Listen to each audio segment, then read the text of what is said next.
日当たりする猫でーす。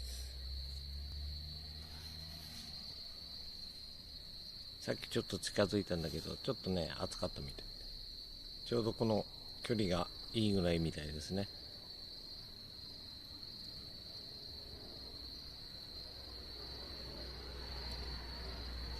これで魚でも焼くとちょうどいいのかもしんない。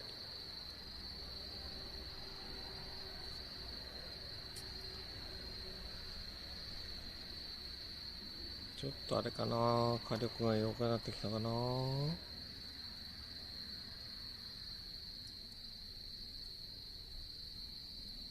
うしたちび、ちびた、どうした。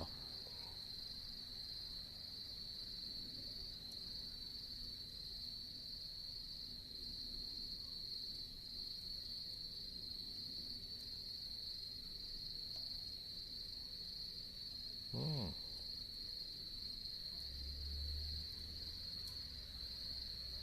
ダメだよ寝ちゃう、そこで。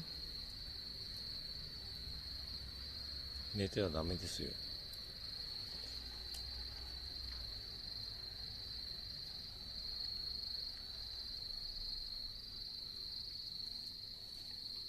一緒にお酒が飲めればね、